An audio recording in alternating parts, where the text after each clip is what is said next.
ओम गणेशाय नमः। गणेश पुराण कथा तृतीय खंड अष्टम अध्याय। आभूषण स्वरूप शिशु को शक्ति प्रदान करना। तदुपरांत भगवान विष्णु ने अपने कंठ में धारण की हुई कौस्तुभ मणि बालक के गले में पहना दी। फिर ब्रह्मा जी ने उसे अपना मुकुट पहनाया और धर्मराज ने रत्नों का एक दिव्य अलंकार धारण कराया। इसी प्रकार समस्त उपस्थित देवी देवताओं ने अपने अपने आभूषण, आभरण, अलंकार आदि प्रदान किए। तब सब प्रकार से संतुष्ट हुए शिवजी ने बालक का सत्वन किया। बोले, हे गजानन, आपके यहाँ आने से मैं धन्य हो गया। नरदेह पर गज का मुख कैसा शोभायमान प्रतीत होता है, जिसका वर्णन भी इस वाणी से नहीं हो सकता। इस पर भी सभी देवताओं ने आभूषण आदि के रूप में तुम्हें शक्ति प्रदान की है, इसलिए तुम सदैव विजयी रहोगे। सुर, असुर, दैत्य, राक्षस, मनुष्य, नाग आदि में ऐसा कोई भी नहीं जो तुम्हारी क्षमता कर सके। तदुपरांत ब्रह्मा जी ने निवेदन किया, हे देवादिदेव, हे गजमुख, तुम सभी शास्त्रों, समस्त विद्याओं, सभी कर्मों में स्वयं सिद्ध निष्णात हो। अन्य तो क्या, मैं भी तुम्हारे पांडित्य का सामना करने में समर्थ नहीं हूँ। हमारी प्रार्थना कि तुम सदैव देवताओं के पक्ष का निर्वह करते रहना। इसके पश्चात समस्त उपस्थित देवताओं, मुनियों, गंधर्वों, किन्नरों, यक्षों, अप्सराओं, देवियों आदि ने भी विभिन्न प्रकार से अपने अपने मतानुसार गजमुख की स्तुति की। तदंतर शिव, शिवा दोनों ने ब्राह्मणों को करोड़ों रत्न, मणि आदि का दान दिया। वंदी जनों को सैकड़ों हजारों हाथी घोड़े प्रदान किए। तदुपरांत शिव, शिवा ने मंगलोत्सव मनाते हुए ब्राह्मणों को भोजन कराया तथा वेद पाठ एवं पुराण पाठ के भी आयोजन हुए। नृत्य, गीत आदि भी चलने लगे।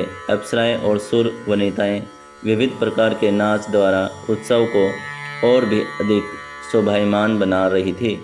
इस प्रकार उत्सव दीर्घ काल तक निर्बाध रूप से चलता रहा। शनिदेव को पार्वती का श्राप। शनिदेव को पार्वती का श्राप। बेचारे शनिदेव अब भी उसी प्रकार नीचा मुख किए खड़े थे। वे संकोच के कारण न तो जा सके और न उत्सव में ही भाग ले सके। तभी पार्वती जी की दृष्टि शनिदेव पर पड़ी तो उन्हें क्रोध हो आया। शनिदेव को लज्जा से सिकुड़े हुए देखकर क्रोधित हुई पार्वती ने उन्हें शाप दे दिया कि तू सभा के मध्य में ही अंगहीन हो जा। अंगहीन हो जा। सूर्यदेव, कश्यप तथा यमराज का पार्वती पर क्रोधित होना। पार्वती के द्वारा सूर्य पुत्र शनि को इस प्रकार शाप दिए जाने पर भगवान सूर्यदेव कुपित हो गए और लाल नेत्रों से देखते हुए बोले, सभी उपस्थित सज्जन देख लें कि गिरिजा ने मेरे पुत्र को व्यर्थ ही शाप दिया है। उस बेचारे का किंचित मात्र भी दोष नहीं था। वह दर्शनार्थ आया था और गिरिजा की अनुज्ञा प्राप्त होने पर ही उसने बालक की केवल झलक ही देखी थी। फिर अब जबकि बालक पुनर्जीवित हो गया है और उसी उपलक्ष्य में उत्सव भी मनाया जा रहा है, तो इस अवस्था में उसे शाप देने का प्रयोजन ही क्या था। कश्यप और यमराज भी क्रोध हो गए और तीव्रता से कहने लगे, शनि का कोई अपराध नहीं था। जब जो कुछ भवितव्य होता है वह होकर ही रहता है। फिर शनिचर तो लज्जा से सिर झुकाए खड़ा था, इसलिए इसे अभिशप्त करने की अपेक्षा उस पर दया करनी चाहिए थी। सूर्यदेव आदि का विष्णु से भी रुष्ट होना। इसी प्रकार कुछ अन्य देवता भी उठ खड़े हुए। क्रोध के कारण उनके नेत्र लाल हो रहे थे, ओष्ठ फड़क रहे थे और आवेग के कारण शरीर कांप रहे थे। तभी अपने बोले, इस शाप की प्रमुख अपराधी गिरिजा और दूसरे अपराधी विष्णु हैं। हम इन दोनों को ही आज ऐसा शाप देंगे कि ये जीवन भर अपने कर्म फल रूप का स्मरण रखें। यह कहते हुए वे जगत जननी पार्वती जी और श्रीहरि को शाप देने को उद्यत हुए। देखकर ब्रह्मा जी उठे और उन्होंने उन सब को इस प्रकार समझाया, हे दिनकर, हे कश्यप, हे यमराज एवं अन्य देवगण, इस विवाद को शांत किया जाना ही श्रेष्ठकर है। जो कुछ होने वाला था वह हो चुका। अब आगे किसी के भी द्वारा शापों का आदान प्रदान होने से हम सभी की हानि है, क्योंकि उससे दुष्कर्मी, असुर आदि अधिक बल प्रबल हो जाएंगे, जिसके फलस्वरूप हम सभी को तिरस्कृत और भयभीत रहना होगा। अतः विवेक से काम लेते हुए क्रोध का निवारण करो। श्री हरि और पार्वती का शाप देने को तैयार होना। उधर विष्णु और पार्वती भी उन्हें शाप देने को उद्यत हो रहे थे। ब्रह्मा जी ने उनके प्रति भी ऐसा ही निवेदन किया, हे भगवान, आप सभी के ईश्वर, ज्ञान और बुद्धि के प्रेरक, काल के भी नियंता एवं सर्वश्रमत हैं। आपका क्रोध समस्त त्रिलोकी को वशम करने में समर्थ है तथा हे जगन निवास, यह समस्त विश्व आपके ही द्वारा उत्पन्न किया गया है, तो अब आपके ही शाप से नष्ट नहीं होना चाहिए। हे प्रभु, यही मेरी प्रार्थना है कि आप क्रोध को त्याग कर शांत होने की कृपा करें। फिर उन्होंने पार्वती से कहा, हे देवी, आप भगवान शंकर की अर्धांगिनी हैं। आपके निमेष उन्मेष में ही संसार का विनाश और प्रकाट्य निहित है, इसलिए आपको शिवा कहते हैं। हे कल्याणी, आप अन्य किसी की बात पर ध्यान न देकर मेरी बात मानिए। इस जगत को नष्ट होने से बचाइए परमेश्वरी, अन्यथा घोर विनाश उपस्थित हो सकता है। ब्रह्मा जी के इस प्रकार के कोमल एवं सारगर्भित वचन सुनकर मैं ऋषि कश्यप बोले, हे पितामह, यह बेचारा शनि तो पत्नी के श्राप से दृष्टि दोषी हो ही गया था और वह तथ्य इसने छिपाया भी नहीं। बालक की माता ने इसकी दृष्टि दोष जानते हुए भी बालक को देखने की आज्ञा दे दी और तभी उसे देखा था।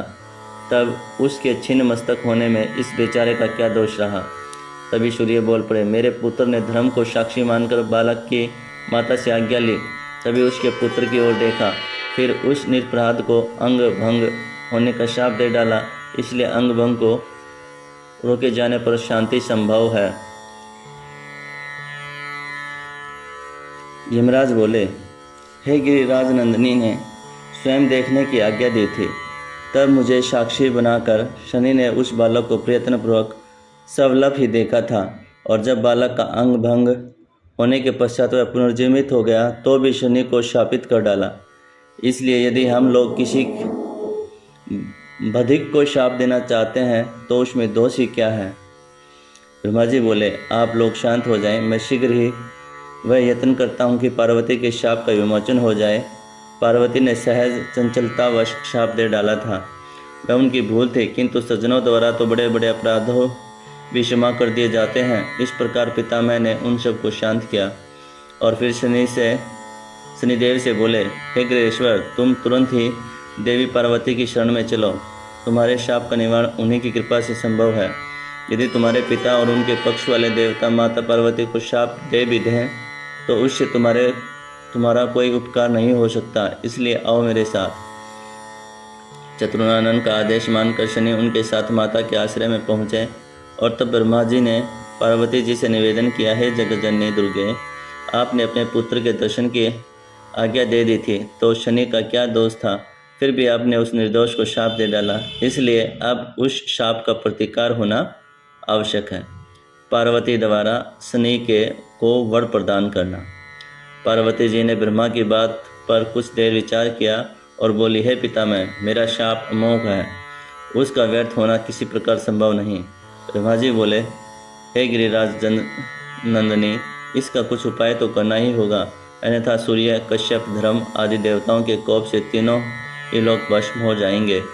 पार्वती बोली, हे चतुरानन, मैं शाप दे सकती हूँ तो वर भी दे सकती हूँ।